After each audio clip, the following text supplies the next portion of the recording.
Ako si Angel, isang manggagawa na patuloy lumalaban sa aming mga karapatan. Ang aming daing ay tamang pasahod at benepisyong sapat. At ito ang aking kwento.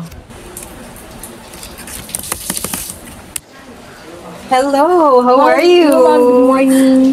Okay, this is your first task. Okay po. Can you please check all the things that I've given to you? Yes, okay And po. kung meron kang tanong, you can ask your coworkers. Okay, Okay? sige po. So, i-ano ko lang din po ito insert ko lang po sa laptop. Yes po. Then may sinend ako sa yung email. Kindly check po na. Okay po, sige. I'll get on it po. Thank you. Yes po, ma'am. Nasend ko na po kaninang 5 p.m. po. Yes po, pacheck na lang po ng nila. Hi, Miss Angel. Have you finished the proposal? Ma'am, hindi pa po kasi. Okay. Never mind. I'm just gonna add something here. You can check it on your own. Okay po. Hindi ko naman. Hello, ma'am. Yes, sorry po.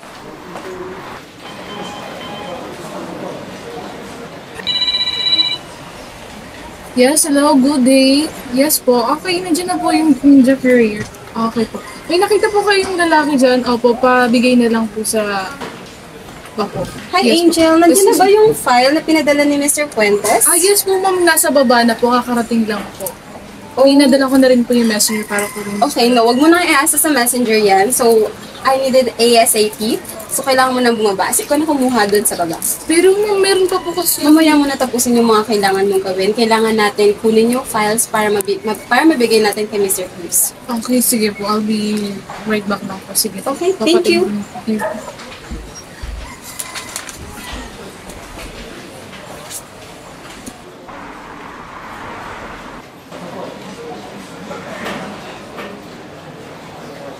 Hello, good morning. Bale, pinapasabi ni ma'am, pasend daw sa email. Tapos, by after lunch, dapat daw na-send na.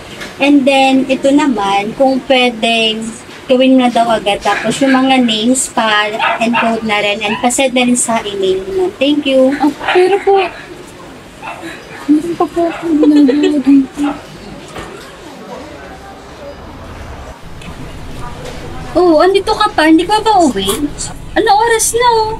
Oo nga, no. Buti pinaalala mo. Malapit na pala ako mag-uwi. Ito pala. Pinamibigay pala ni ma'am. Kailangan mo daw siyang gawin ngayon. Ngayon, urgent ba to? Oo Yun kasi yung sabi sa akin. Paano yan? Ang dami ko pang gagawin. Masyado, hindi na tisakot ng trabaho ko. Hindi ko alam Inutusan lang kasi ako yung nadalhin ko sa'yo.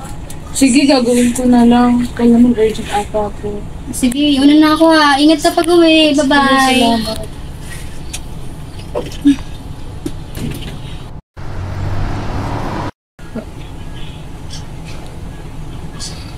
Hindi ko na ito kaya. Siguro bukas ko na lang siya itutuloy. Sige ito ulit. Angel! Yes po. Naibigay ko ni Jay kung pinapagod mo. Yes po, kakarating lang po. Yes, bakit? Ano gagawin? Angel, kailangan kasi yan tomorrow morning.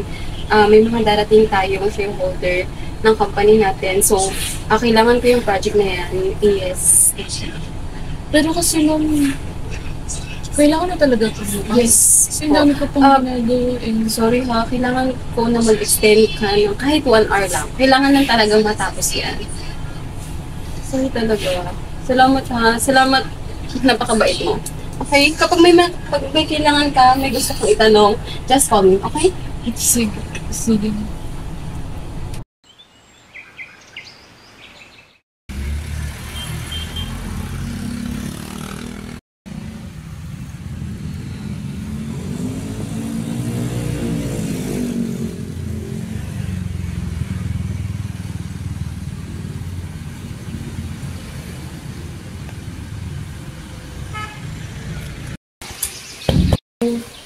Sana kayo pabibiglaan. Pero, kanina kasi galing akong hospital. At may nakita na may gastritis daw ako. Pero, huwag kayo mag-alala. Ako pa rin naman bahala. Tsaka, nakita din kasi kanina sa hospital na wala pa lang naman yung PhilHealth ko tsaka yung SSS ko. Hindi nakapagbayad yung hindi nahulugan ng boss ko eh. Pero okay lang, gagawin ko naman ng paraan. Sige, kumain na ba kayo? Dito muna kayo. Tayo na. Nagpapahinga naman ako.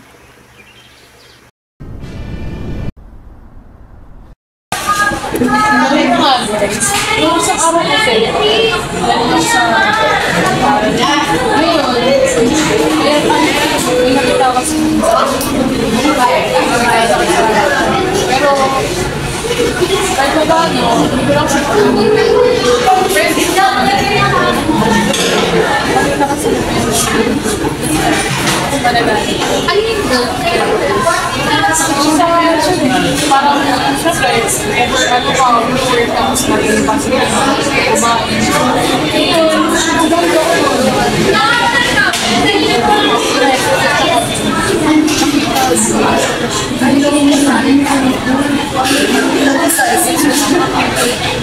Pwede sabihin, walang naman ng mga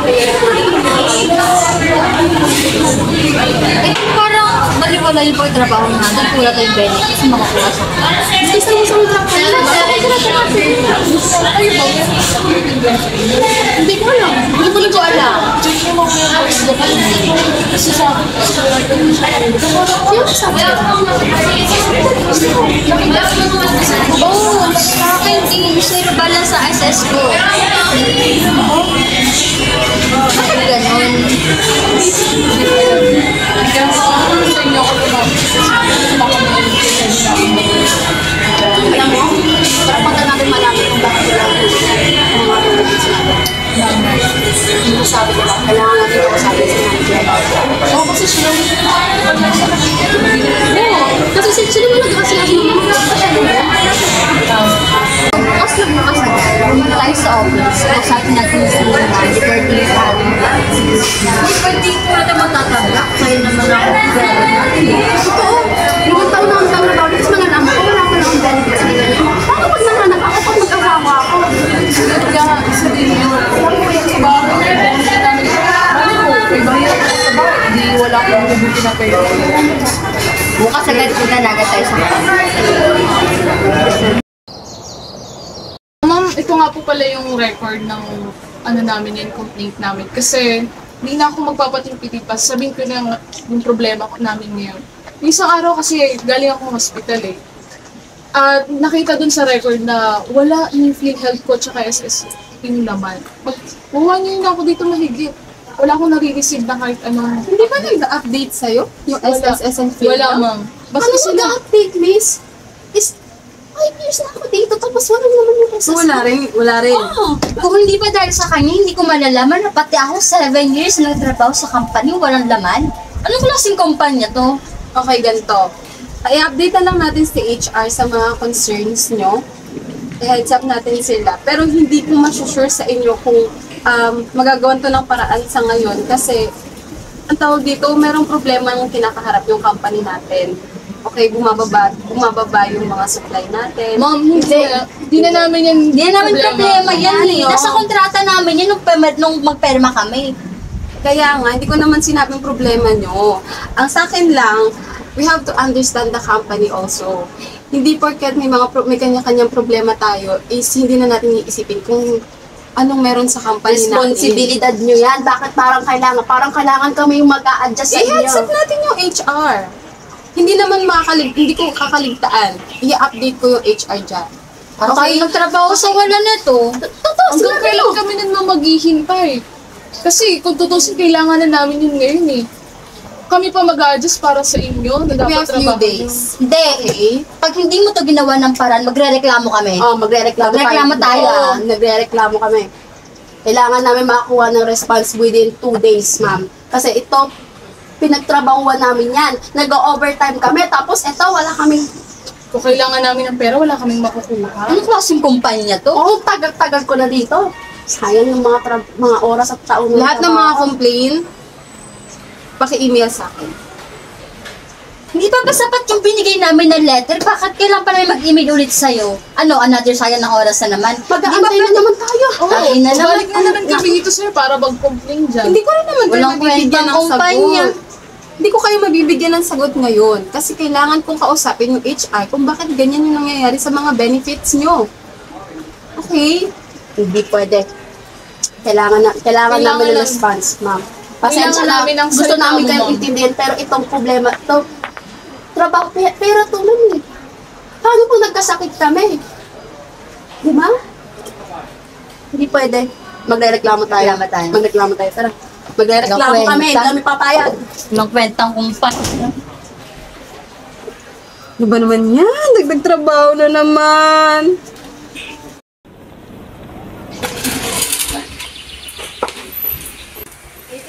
Ay, ate, andyan ka na pala. O bakit? May problema na naman ba dito sa bahay? Kasi sa school namin may magaganap na event. Eh, kailangan ko ng pera. Baka may extra ka din. Yun nga lang ang problema kasi delay yung sahod namin ngayon. Dapat, meron na pero ilang araw na, 2 days na. Pero para saan ba yung event na may event na kayo sa school? Opo. Sige. Magkano ba kailangan mo? 700 po. Sige. Pag gawan ko na lang ng paraan, sabihin kita. Ah, sige. Sabihin mo na lang pa ako doon. Sige. Sige po. Ay, di. Kasi pumuntahan tayo ni Ate Anita kanina. Sinisingin na tayo sa tubig. Hindi na kasi ito bukas eh. Tapos sumabay pa yung ilpa. Ano kaya yan? Ilang bill na ba natin ito? Pangatlo na yan. Mag-disconnection na yan. Sige, Puputulan na tayo ng tubig na. sige, gawan ko na lang din ang paraan. Sige, Ate, pasensya na kasi baka maputulan tayo ng tubig. Saka magkalayos tayo din sa state. Pag di natin nabayaran ito. May sinabi ba na kung kailan na lang po natin pwedeng bayaran? Sabi, due date ng tubig. Bukas. Sige, gagawin ko na lang ang paraan mamaya. Sige, Ate, salamat.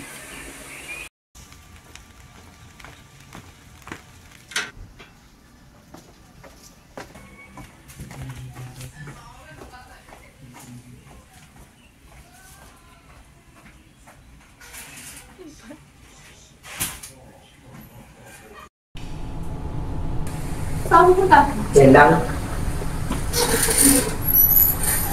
Ano sabi mo? Yan lang.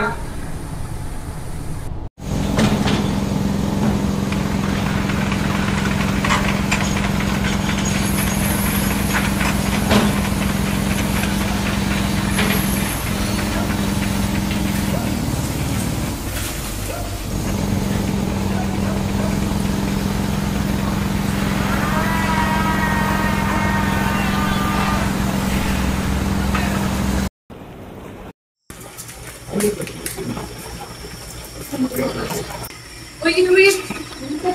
Saan ka galing? Wala, dyan lang. Ano to? Ba't ang dami mong dala? Ah, wala pa sa lubong lang. Ang dami niya na. Oh. Sabay pa talaga kayo ng oras mo. Oo, nagkasalisikan ni Erwin. Saan ba siya galing? Nakita ko yan kanina. Umagas, hindi nagpaalam. Oh. Sinabi ko sa punta. Para saan to? Basta, huwag nyo nang alamin. Ano ka namang dala? May pera ka po. Nakapagtaka kung sa pukuhan na pambili neto. Oo nga. Kumain naman na kayo dito. Sige po. Mga pala rin. Saan mo na kuha yung perang binigay mo? Ah, wala, dyan lang.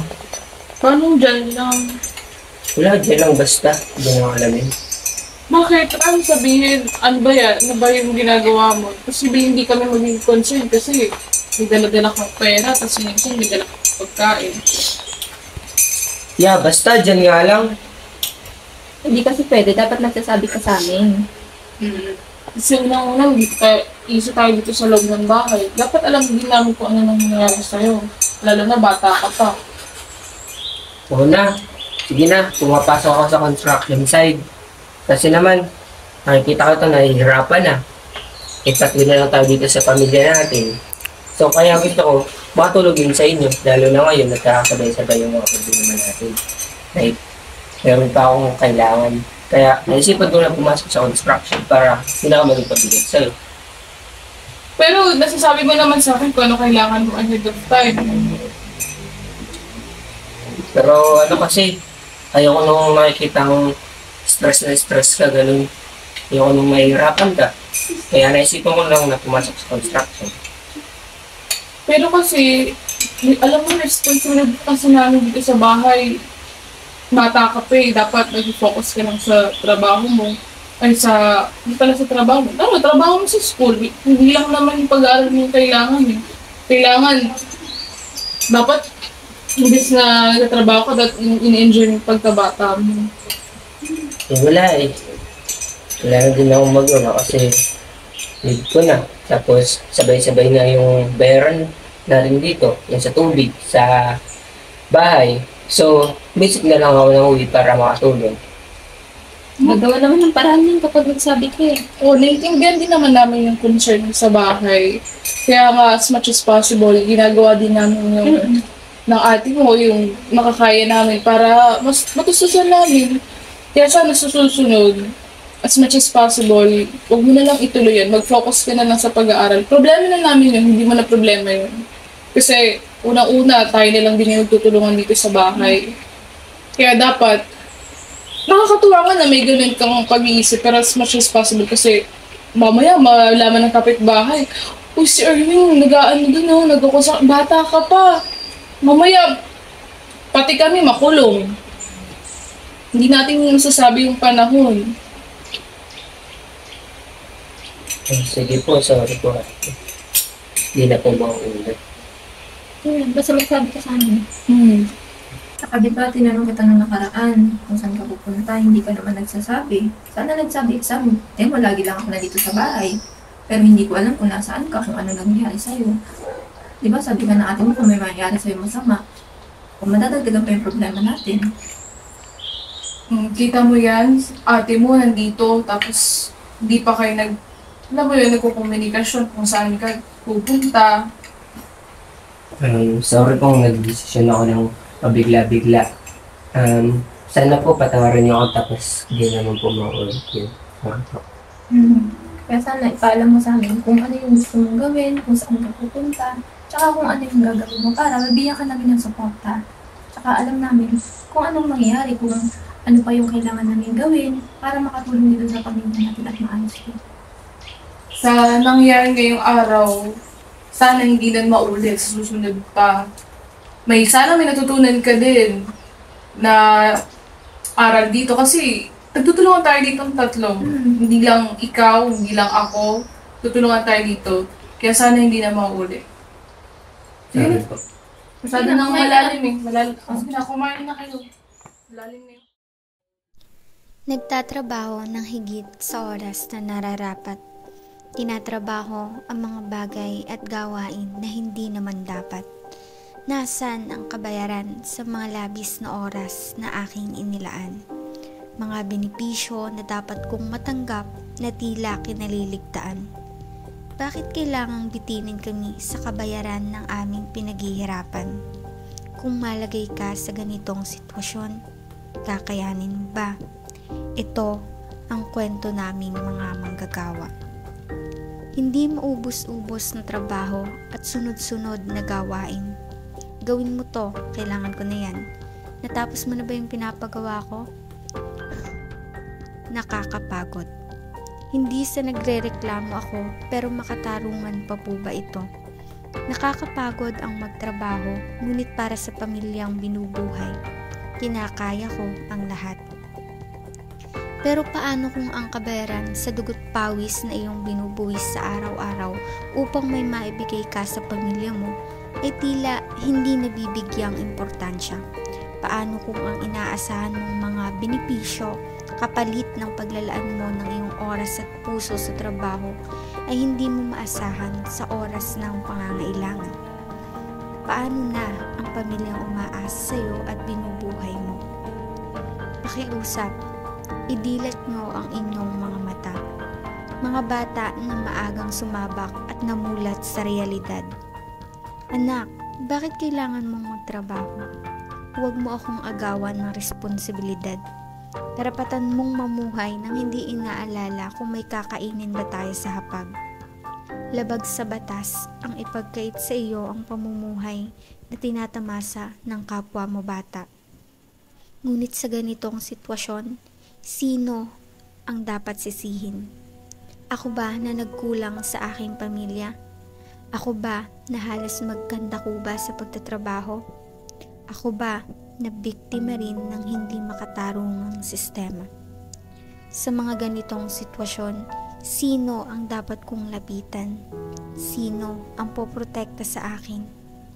Ito ang kwento naming mga manggagawa at ang aming tanging sandata ay ang batas.